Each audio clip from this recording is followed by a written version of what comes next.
Bom dia, irmãos. Nós vamos primeiro abrir a Bíblia. Vamos ler primeiro livro de Hebreus, capítulo 1. Começando com o verso 1. Havendo Deus outrora falado muitas vezes e de muitas maneiras aos pais pelos profetas, nesses últimos dias nos falou pelo Filho, a quem constituiu herdeiro de todas as coisas, pelo qual também fez o universo. Ele, que é o resplendor da glória, é a expressão exata do seu ser, sustentando todas as coisas pela palavra do seu poder. Depois de ter feito purificação dos pecados, assentou-se à direita da majestade nas alturas, tendo se tornado tão superior aos anjos, quanto herdou mais excelente nome do que esses. João 1,12, livro de João. Antes nós vamos ler o versículo 1. No princípio era o Verbo, e o Verbo estava com Deus, e o Verbo era Deus. Ele estava no princípio com Deus. Todas as coisas foram feitas por intermédio dele, e sem ele, nada do que foi feito se fez. A vida estava nele, e a vida era a luz dos homens. A luz resplandece nas trevas, e as trevas não prevaleceram contra ela. Verso 12. Mas todos quanto o receberam, deu-lhes o poder de serem feitos filhos de Deus, a saber, aos que crêem em seu nome. Verso 18. Ninguém jamais viu a Deus, o Deus unigênito, que está no seio do Pai, e quem o revelou. Depois, capítulo 14, João, verso 6. Respondeu-lhe Jesus: eu sou o caminho, e a verdade, e a vida. Ninguém vem ao Pai senão por mim. Vamos mais uma vez orar. Querido Pai, mais uma vez nós queremos te agradecer por essa oportunidade de estar diante de Ti, Pai. Queremos nos ajoelhar perante Ti e declarar que o Senhor é soberano, nosso Rei, Criador do céu e da terra, e acima de tudo, é o Senhor e cada um de nós. Pedimos nesse momento que Teu Espírito Santo possa vir ungir a cada um de nós, ao que fala e aos que ouvem. Que sejamos movidos por mesmo Espírito. Queremos entregar então esse momento nas Tuas mãos, em nome do nosso Senhor Jesus Cristo, Teu Filho. Amém. A essa altura, creio que nós já devemos estar, todos nós sabemos do tema, né, dessa conferência, que Jesus como o centro, lugar de convergência de todas as coisas. Nós já tivemos essa oportunidade de ter ouvido aos irmãos, e eu creio que nesse momento já temos, eu diria, uma visão bastante clara do que o Senhor quer nos trazer essa semana. Então devemos prosseguir nesse instante. E eu estou com a responsabilidade de trazer para os irmãos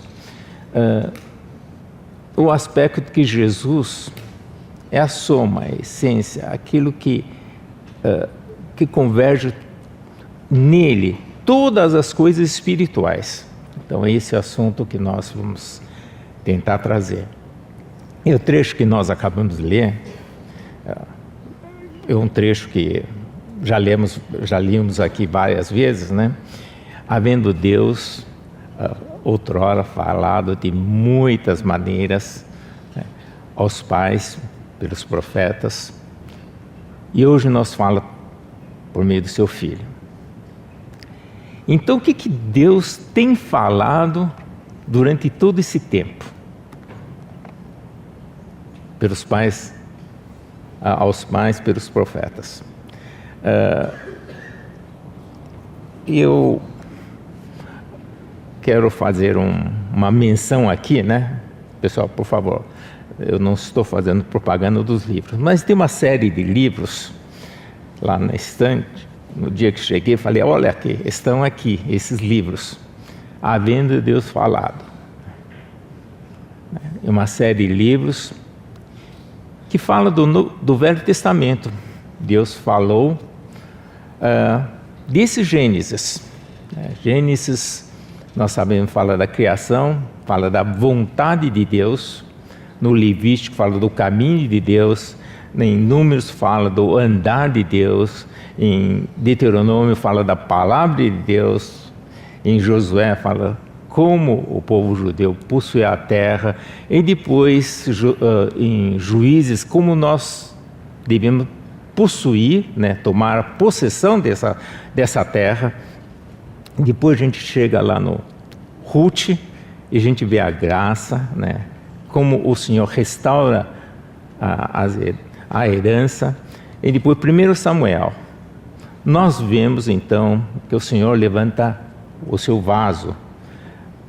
E 2 Samuel nós vemos o homem segundo o coração de Deus, e assim por diante.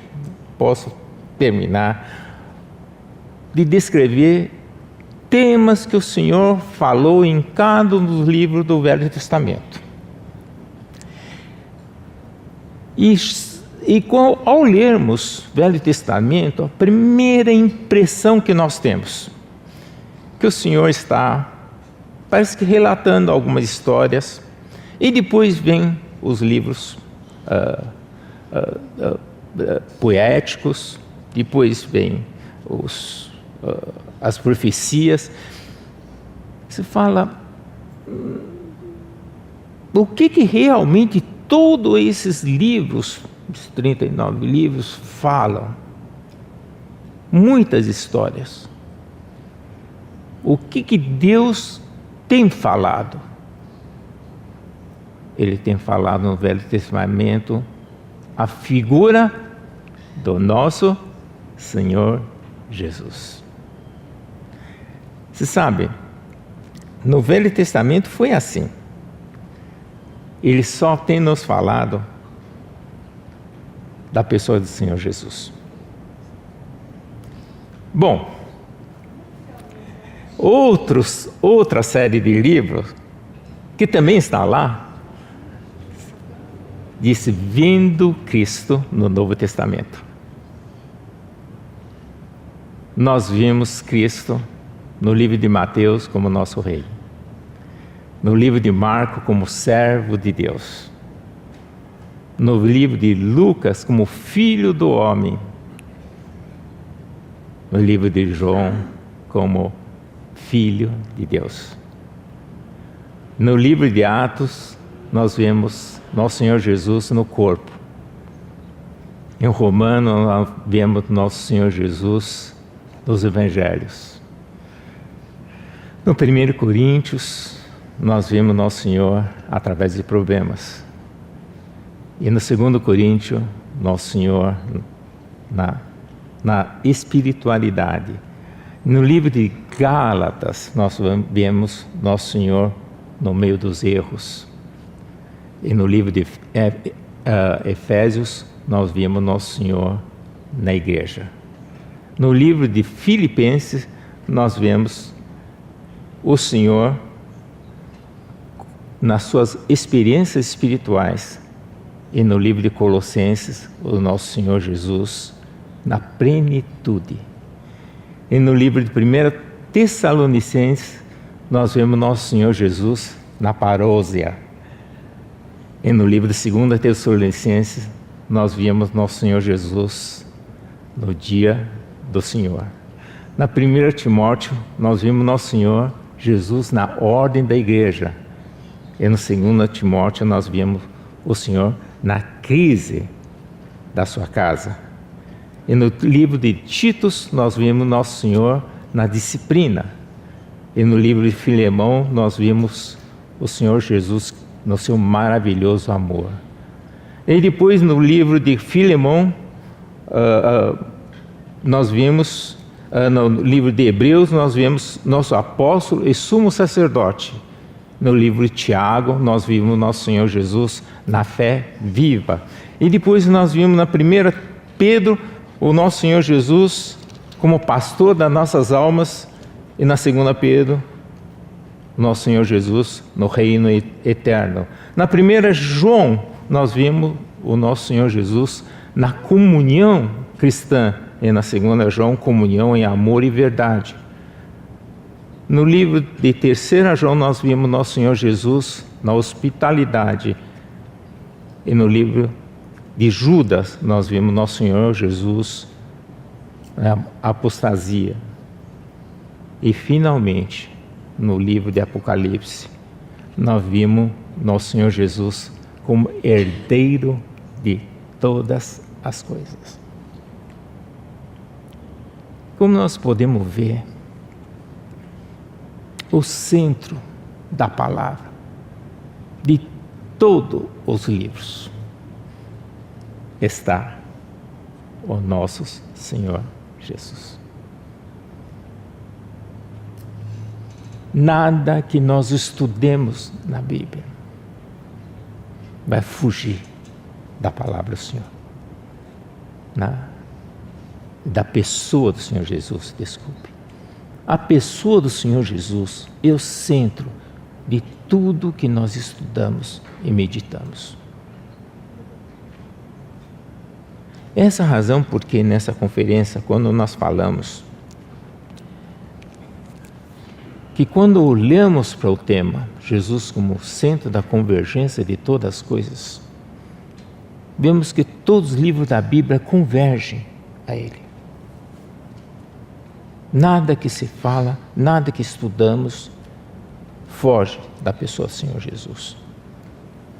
Em outras palavras, no tema que nós temos de falar das coisas espirituais, não temos dúvida que todas as coisas espirituais têm também como centro a pessoa do Senhor Jesus. Só que agora nós vamos sair um pouquinho para olhar o que essas coisas têm a ver conosco. Quando a gente fala coisas, né, do que a gente está falando? Você sabe, existe alguns estudos que nos levam a dizer que a grande maioria das pessoas, a sua preocupação imediata na sua vida é com coisas. Vou dar um exemplo, né? Hoje de manhã levantei, pus a camisa e tomar café. De repente, 2 botões da minha camisa na frente arrebentou, bem aqui na frente. Estava vindo para cá. Opa! Você sabe, a cabeça da gente imediatamente volta. E agora? O que eu faço? Sabe, a sua preocupação, porque minha preocupação era a mensagem, né? De repente fala, cadê os botões, né? E agora o que eu faço, né? Aí parece que o mundo virou de cabeça para baixo, aí sai correndo. Você sabe, nossas vidas são muito, muito conectadas às coisas. Às vezes, pequenas coisas. Quem mora em São Paulo, primeira coisa que acontece quando a gente levanta, não sei o quê, toma café é trânsito. Aí falei, qual caminho pegar, e alguém começa a mandar na vida da gente. Dessa coisa chama Waze. Você sabe, nós, quando estarmos no mundo, nós somos conectados a coisas. E para nós, a gente tem uma imagem muito borrada do que são coisas espirituais. Nós não temos uma clareza. Primeiro, o que é uma realidade espiritual? O que são coisas espirituais? Isso é normal para a gente, né? Nós, assim como cristãos, quando nós reunimos, nós falamos muito sobre salvação, justificação, santificação, né? São assuntos que a gente pergunta: você tem a salvação? Então, até a própria expressão disse: você possui essa coisa chamada salvação? Você tem aquela outra porção que se chama paciência? Você tem outra porção? Você sabe, gente, nós pegamos a nossa vida cristã e começamos a dividir em compartimentos. E cada um desses compartimentos, nós começamos a chamá-los de coisas. E a gente diz: aquilo lá é isso, aquilo lá é aquilo. Então tem tantas coisas que o Senhor nos concede, que nós somos um conjunto de coisas, né? Parece aquele piloto de Fórmula 1 com um monte de, né, símbolos no corpo, né, grudado, né? Uma coisa chama salvação, santificação, a gente gruda um monte de coisa, né? Isso é ser um cristão. E parece que a gente entra numa reunião e diz: quantas medalhas tem no peito, né? Como se diz, como nós possuímos coisas. E parece que nossas vidas cotidianas são pautadas, pilotadas por essas coisas. E nós buscamos as coisas do Senhor. Veja nossas orações. Nós pedimos isso, pedimos aquilo, pedimos sua proteção, pedimos... Tem vários assuntos, nós pedimos um conjunto de coisas. E nós estamos, na nossa reunião, estamos estudando a harmonia dos evangelhos, e nós vemos que na experiência do nosso Senhor aqui na Terra, Ele sempre está lidando com a multidão, com as pessoas, do ponto de vista de o que essas pessoas estão buscando. Uma das ocasiões em Marcos 7, lá fala de uma mulher Ciro Fenícia, que estava rogando ao Senhor Jesus que cure o seu filho. O Senhor Jesus disse que não é bom dar pão dos filhos, né, aos cachorrinhos. Então, claramente lá, ele, como se fosse aquele pedido fosse uma coisa que Jesus iria dar. E a mulher diz assim: mas até os cachorrinhos comem das migalhas que caem. Mas a mulher entendeu perfeitamente o que o Senhor está querendo dizer. Ele continua insistindo, e Jesus disse: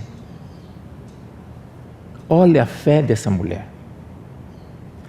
Não é somente o pão, não são as migalhas, mas a pessoa do Senhor Jesus Cristo é aquele que dá as coisas.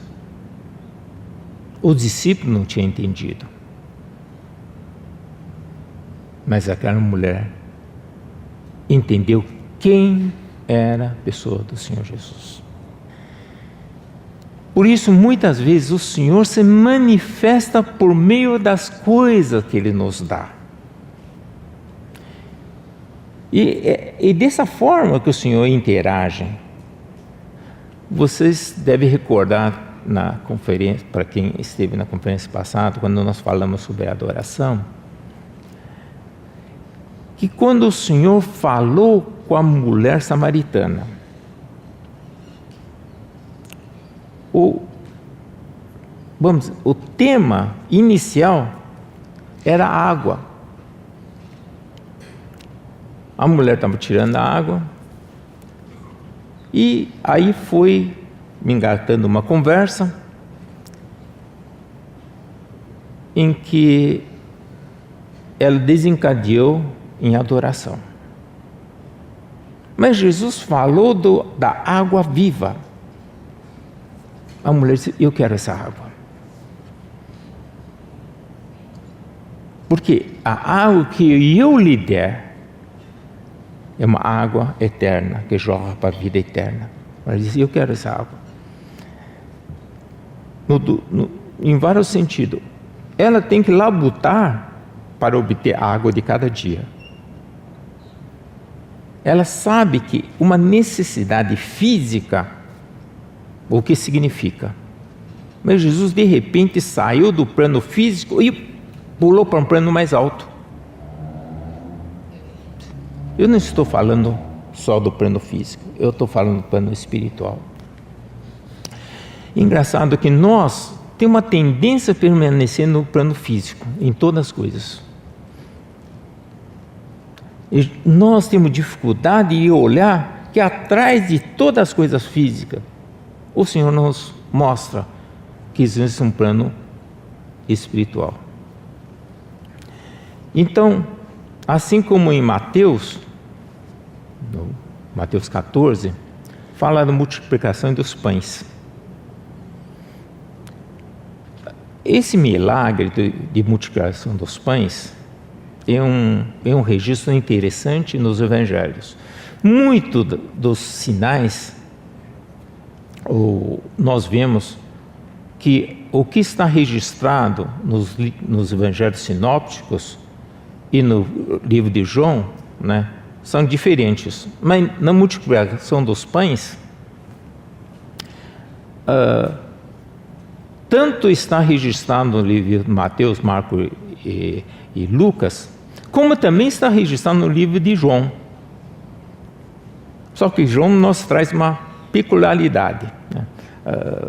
Como ontem o irmão Lúcio já compartilhou conosco, o livro de João, o Evangelho de João, é um livro especial. Ele fala de algumas coisas diferentes, mesmo relatando o mesmo fato. E o que está relatado na multiplicação dos pães? Fica em João 6:15. Depois que Jesus realizou o milagre, a multiplicação dos pães, Jesus resolveu se retirar. Por quê? Porque na passagem, acho que é interessante a gente ler, né? 6:15, né? Sabendo, pois, Jesus que estava para vir com o intuito de arrebatá-lo para proclamarem rei, retirou-se novamente sozinho para o monte. Imagina, Jesus de repente, ele multiplicou os pães e alimentou milhares. O pessoal diz: olha, esse é o rei que a gente quer. Tá, que a gente não precisa mais nem trabalhar, toda hora ele faz assim, aparece pão, peixe, né? Esse é o rei. Todo mundo quer um rei desse jeito. E aqui a palavra diz: eles tinham intuito de arrebatá-lo para ser rei. Que engraçado, né? Eles iam sequestrar o Senhor Jesus. E como se fosse, né, pegar Jesus, colocar num palácio, né, sequestrado, né, e dizer para a pessoa: agora eu quero peixe, agora eu quero pão. Agora, né, Jesus vai distribuindo, né?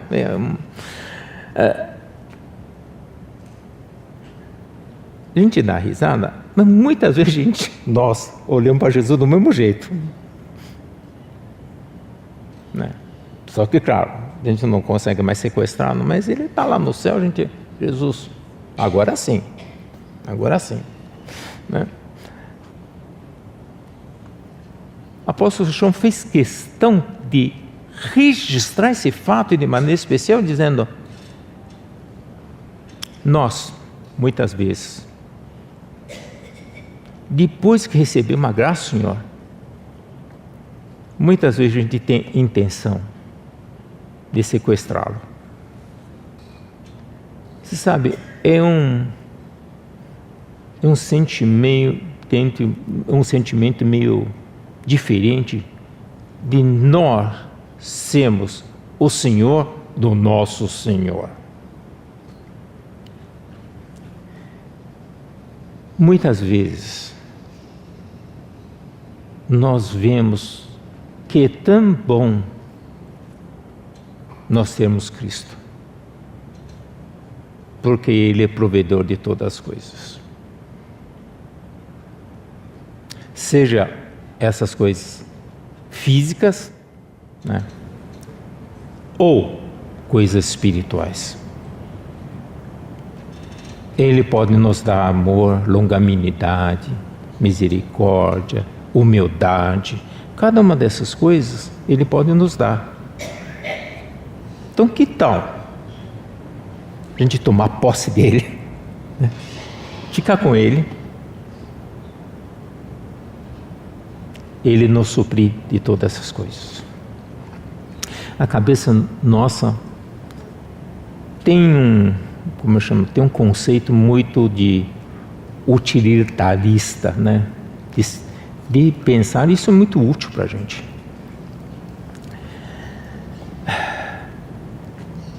Claro, o Senhor sabe das nossas fraquezas.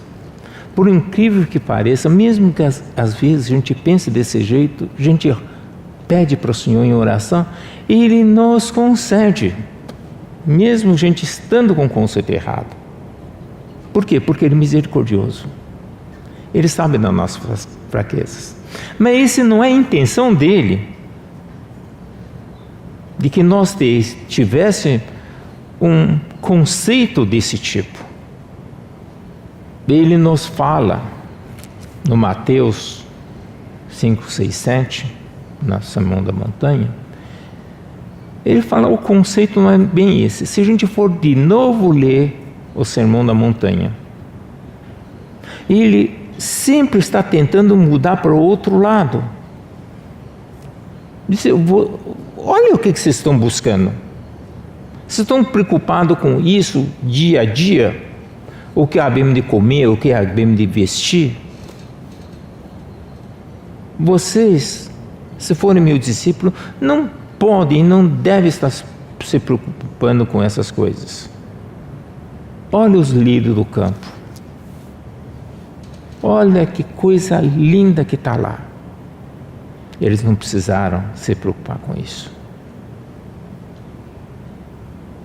Finalmente ele disse, busca em primeiro lugar o reino de Deus, sua justiça, e todas as coisas vos serão acrescentadas. Isso mostra como nós somos assim, ligado às coisas. Se a gente meditar quanto tempo nós gastamos, por que nós trabalhamos tanto? Muitas das vezes, aquele carro novo, aquela casa nova, aquela roupa nova, parece que aquilo nos impulsiona. Ele pede de novo que a gente volte. Olha no Senhor das coisas. primeiro nível das coisas, todas as coisas físicas. O Senhor é Criador do céu e da terra. As coisas físicas pertencem a Ele. E mais acima, todas as coisas espirituais derivam dele. E por isso a Bíblia inteira fala do nosso Senhor Jesus Cristo. Ele é o centro de tudo. Por isso, tem coisas, depois de um certo tempo, a nossa perspectiva, eles têm que mudar. E então, nós descobrimos que a paz, por exemplo, é mais importante do que possuir algo. Que às vezes, quando a gente percebe que o que vale são aquele sentimento de acolhimento, daquilo que o Senhor nos dá. Então a gente vai perceber que as coisas mais internas têm muito mais valor do que coisas.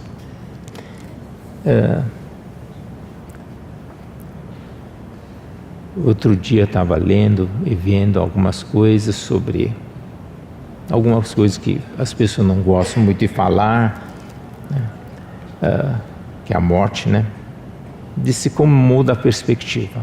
Você vai perceber que tudo que a gente está buscando, se alguém chega para você e diz assim: você só tem uma semana de vida, sabe? Tudo aquilo que você está buscando passa a não ter sentido nenhum. Você vai perceber que aquilo não vale nada. Nada, nada, nada. Estou falando vida física. É o melhor momento de reflexão. Por quê? Você começa a focar não mais em dias. Nós vivemos, se nós fôssemos permanecer aqui na Terra eternamente. Não. Busca, em primeiro lugar, as coisas de Deus.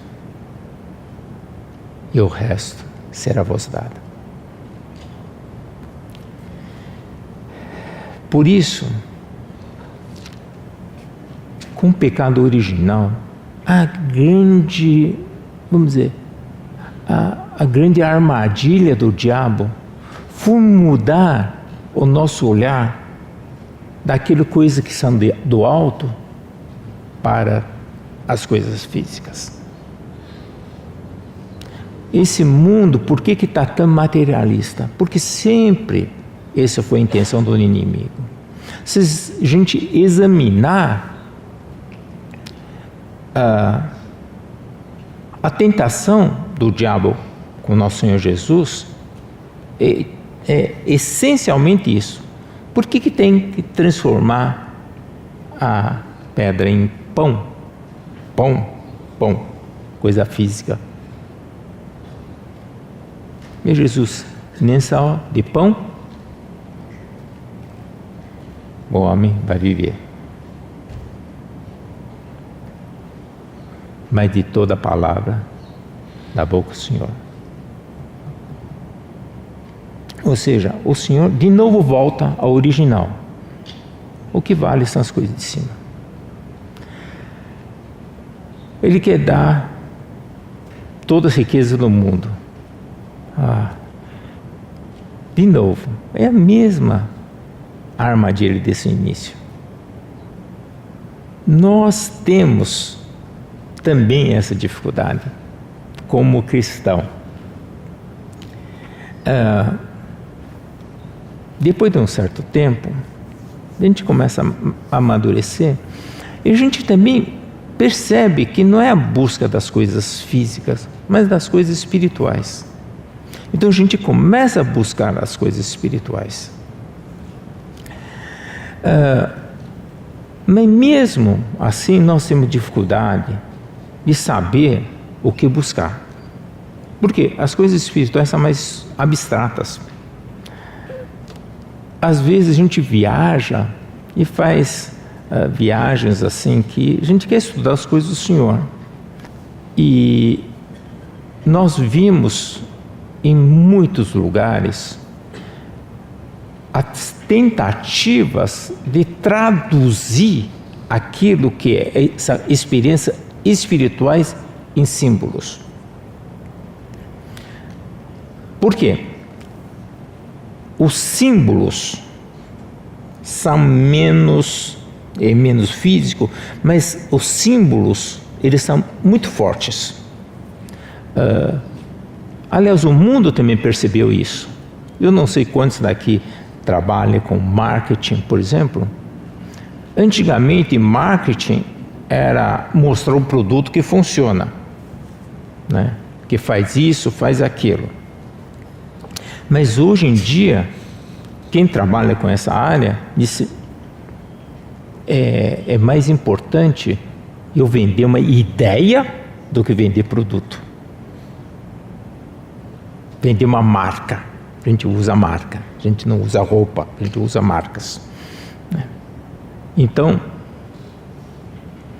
por quê? Porque o conceito vai estar na mente da gente. As coisas físicas estão na mão da gente. Tem uma diferença grande.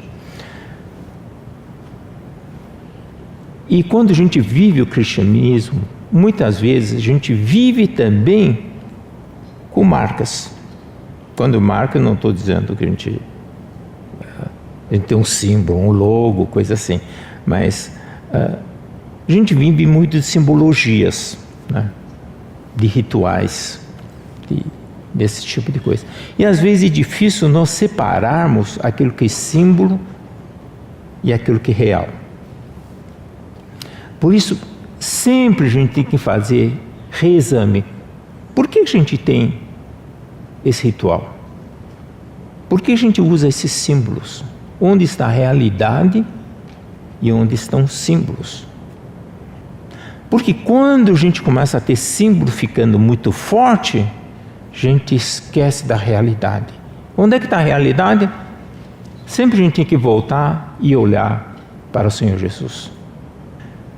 O Senhor Jesus, na noite que foi traído, pegou o pão, partiu e disse: esse é o meu corpo dado por vós, faz isso em memória de mim. Ele instituiu um símbolo.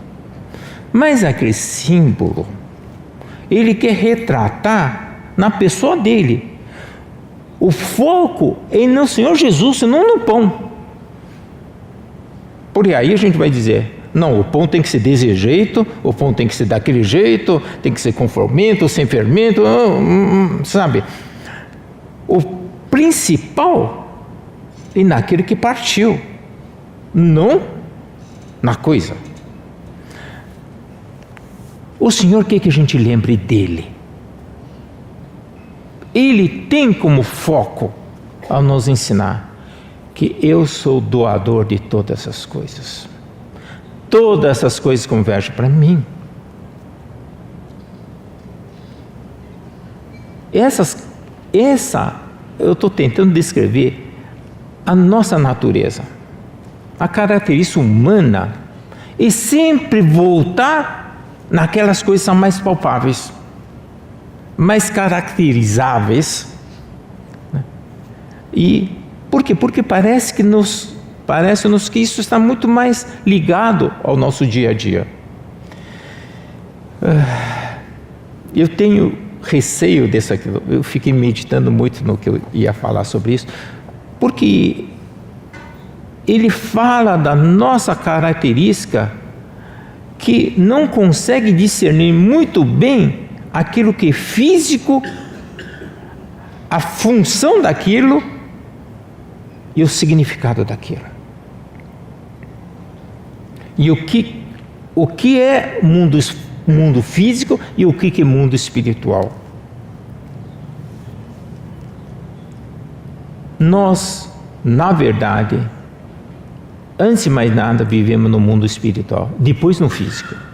A gente sempre inverte as ordens. A gente primeiro vive no mundo físico, depois, sei lá, se der a gente pensa. O Senhor veio para nos dar vida. Vida é abundância. Que vida é essa? Ele não nos prometeu a vida de palácio. Ele não nos prometeu que todo dia a gente vai comer um banquete. O que é essa vida abundante? Vida num plano mais alto. Alguns irmãos, vocês percebem claramente que eles vivem num plano mais alto. Plano mais alto não é que tem um apartamento melhor, carro melhor. Não. A vida deles num plano mais alto. A vida abundante significa isso.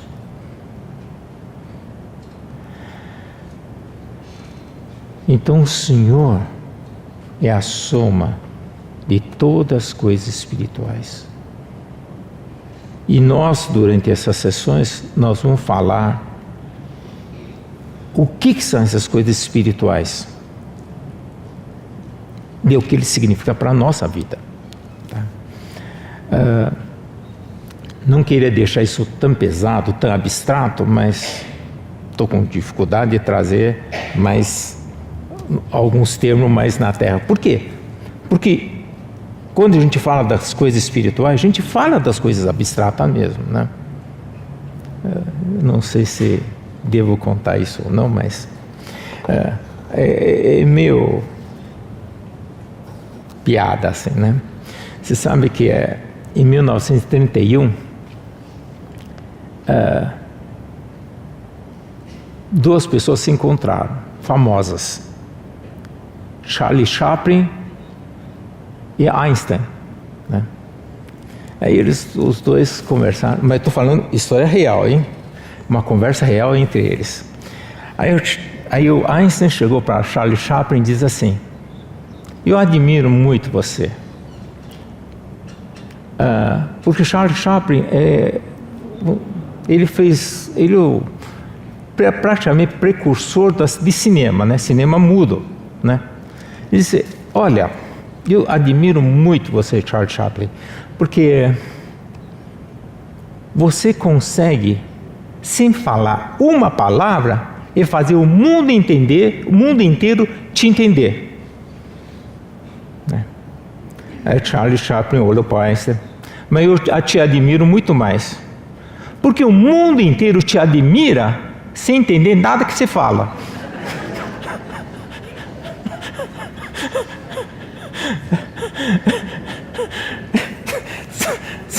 Você sabe,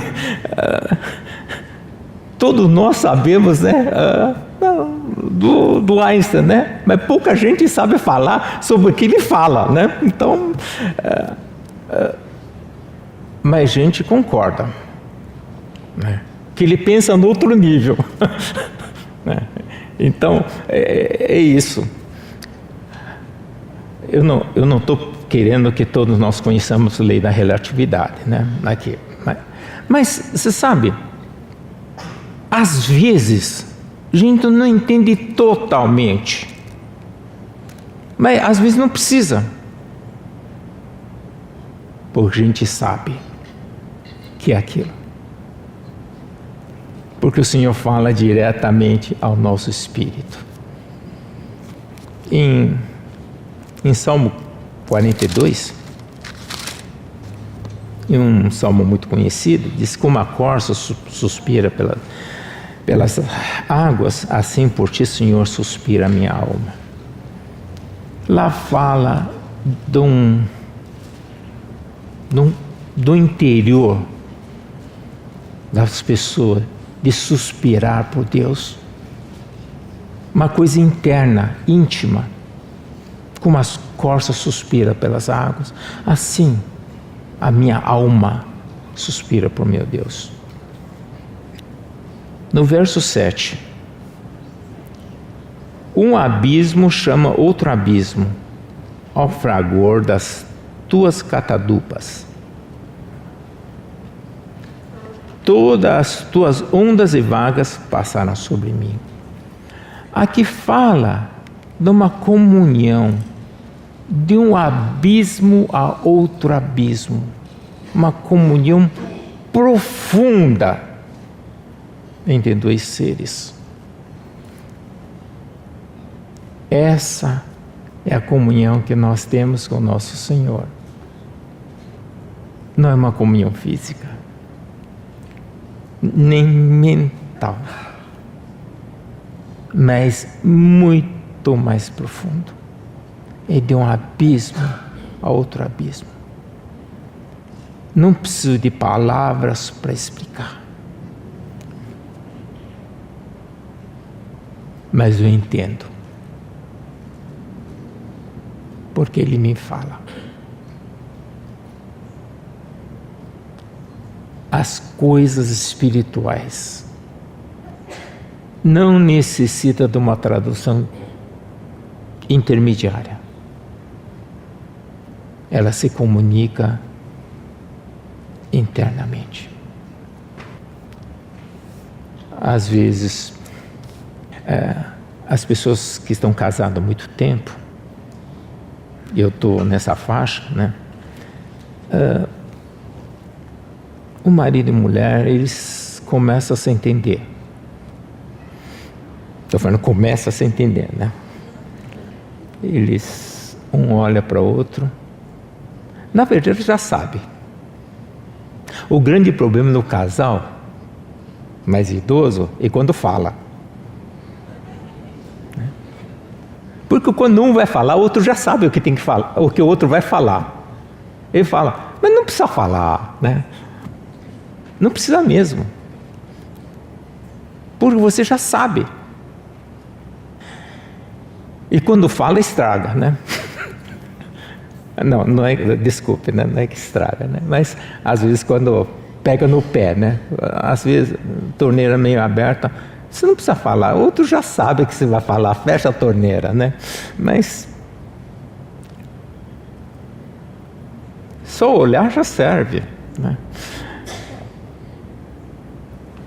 Você vai ver que a comunicação não precisa ser mais mediada. O Senhor fala direto ao nosso coração. Eu desviei um pouco, mas eu queria só expor como é gostoso estar com o Senhor, com Ele falando diretamente a gente. É muito difícil explicar para os outros. Não precisa de intermediário. É só um abismo a outro abismo. Que coisa mais linda. Quando se tira um tempo em silêncio para curtir essa comunhão. Então, as coisas espirituais, se percebe que está muito acima das coisas físicas. E como são preciosas as coisas espirituais. Então, eu vou pular uma parte e eu vou diretamente para um trecho que eu queria compartilhar com vocês hoje, né? Eu não termino, mas eu continuo na outra sessão. E quando nós vamos pegar a característica do livro de João, né? Eu sei que essa parte o irmão Lúcio deve falar bastante, mas eu só vou tirar esse versículo por enquanto, quando diante de uma indagação, Jesus responde: eu sou o caminho, a verdade e a vida. Jesus é o caminho, Jesus é a verdade e Jesus é a vida. Eu queria destacar esse versículo como um dos exemplos de Jesus como a convergência de todas as coisas espirituais. O Senhor é o caminho. O que é um caminho? Sabe, o caminho nos lembra muito um método, né? Uma coisa a ser feita. Nós queremos muitas vezes ter o caminho, conhecer o caminho, né? O caminho sempre lembra como nós devemos fazer as coisas. Você sabe que essa é a minha grande briga na minha profissão, né? É tentar ensinar as coisas para meus alunos.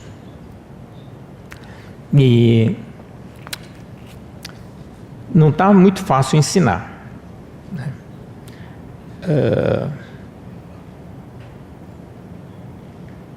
Porque a gente sempre quer explicar por quê, o quê, e os alunos não têm paciência nenhuma querendo aprender, né? Não sei se eu consigo culpá-los por conta disso. Você sabe por que eles não querem? Porque quando eu tento explicar por quê e o quê, eles olham para mim e dizem: como é que faz, hein? Na prova o senhor vai dar fórmula? Decorar a fórmula? Não, na prova eu dou fórmula, sim. Eu quero saber como é que faz. Às vezes eu tenho vontade de dizer: tu vai no YouTube. Ué, lá diz como é que faz, né? Tudo que você quer fazer alguma coisa, tem alguém fazendo unboxing, né? Então, esse é o grande problema que nós temos hoje. Nós estamos muito mais preocupados em ter um Waze para tudo. Às vezes eu me irrito, né? Aliás, na viagem para cá eu tive um problema de brigar com o Waze, né?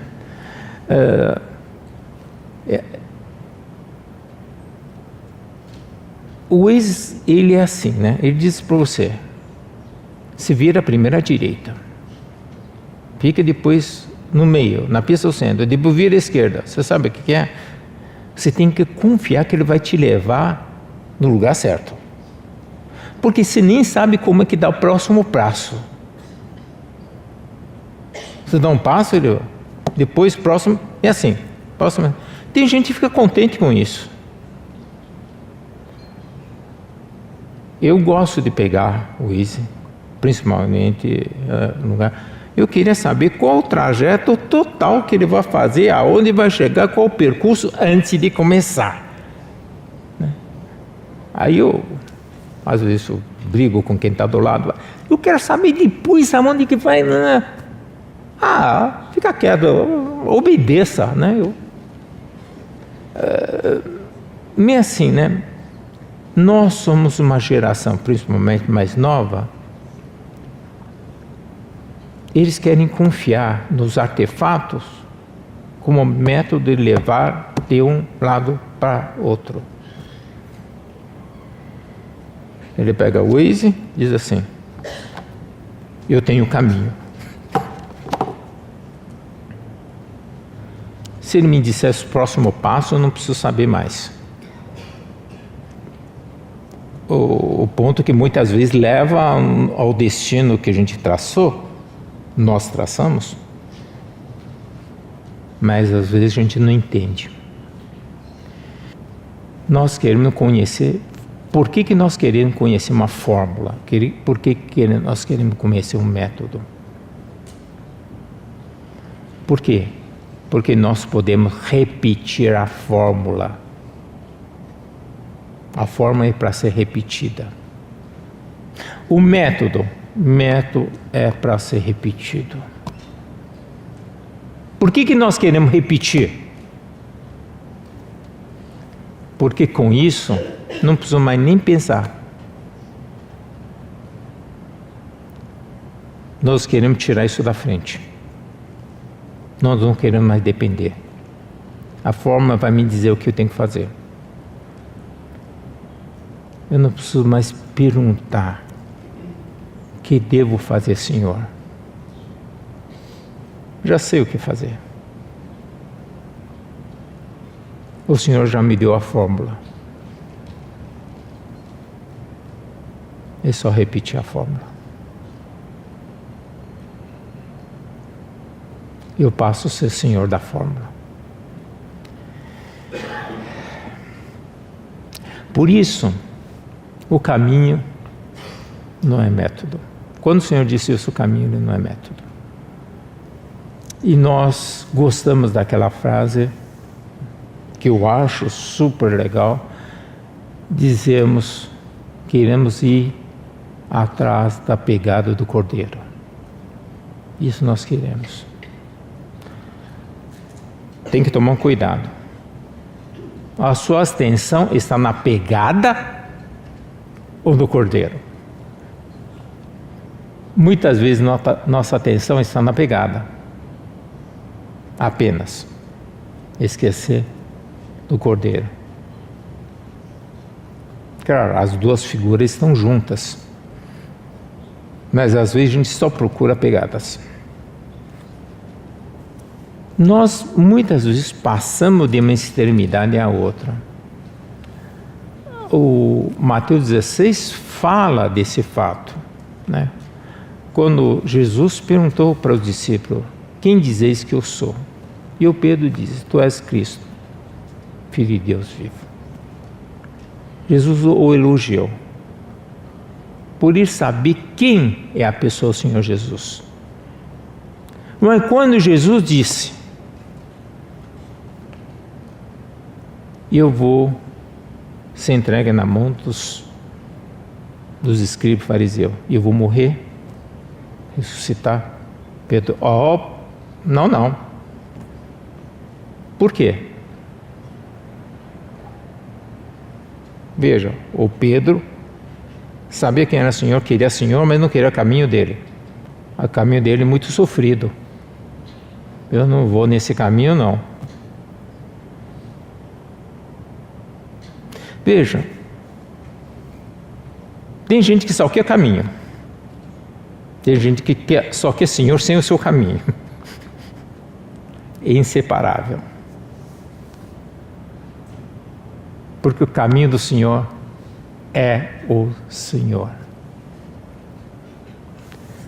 Quando você decide pelo Senhor,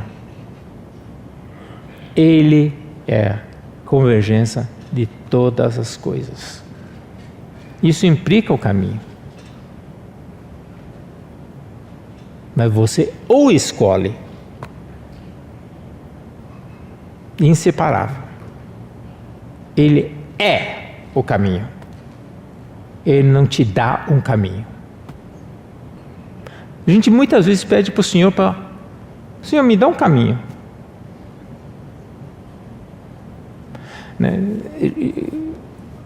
Melodiosamente eu gosto muito daquela música, né? Deus fará para mim um caminho, não sei o quê, né? Música é muito bonita, né? Mas tem um certo problema aqui, né? Nós queremos que Deus faz um caminho para mim, mas Ele é o caminho. Ele já tem. Ele já tem um caminho. Mas a gente queria o nosso caminho. Quando a gente pede um caminho ao Senhor, a gente toma posse do caminho e vira o nosso caminho. Não. O caminho é Ele, continua sendo Ele. Claro. Cada um de nós, o Senhor vai nos dirigir de uma maneira diferente. Eu tenho certeza disso. Os meus caminhos são diferentes dos seus. Porque ele deriva do seu relacionamento direto com o seu Senhor, com o nosso Senhor. Mas fique tranquilo, é o melhor caminho. Porque é caminho do nosso Senhor. Esse é o caminho. Não é uma fórmula, não é um método. Ele vai nos dizer, mas sabemos que Ele. A ênfase está nele, e não no caminho. Caminho e consequência. Por que é isso? Porque nós temos de concordar com Ele, que nós não somos capazes de fazer nada corretamente sem Ele. Essa dificuldade, muitas vezes, porque a gente estuda a Bíblia. Né? A gente estuda a Bíblia é para conhecer mais a Bíblia ou conhecer mais o Senhor. Então, quando nós temos essa conferência bíblica no começo do ano, temos como ênfase estudar mais profundamente a Bíblia para conhecer ao Senhor. Por quê? Porque Ele é o caminho. Amanhã a gente prossegue na verdade e a vida, né? E algumas outras coisas ainda, né? Então, não queria atrapalhar o próximo preletor, então vou encerrar por aqui, tá bom? Vamos orar. Querido Senhor, mais uma vez nós te agradecemos por essa oportunidade de estar aqui. Pai, faça-nos te conhecer, Pai. Faça-nos entender que nós te pertencemos. Faça-nos entender que o Senhor é aquele que é Criador, mantenedor e é aquele que vai finalizar todas as coisas nesse universo. Nós queremos te louvar, te agradecer, porque o Senhor é centro de todas as coisas. É o centro da convergência de todas as coisas espirituais. Fique conosco nesse tempo e nos guarde. Em nome do nosso Senhor Jesus Cristo, teu Filho. Amém.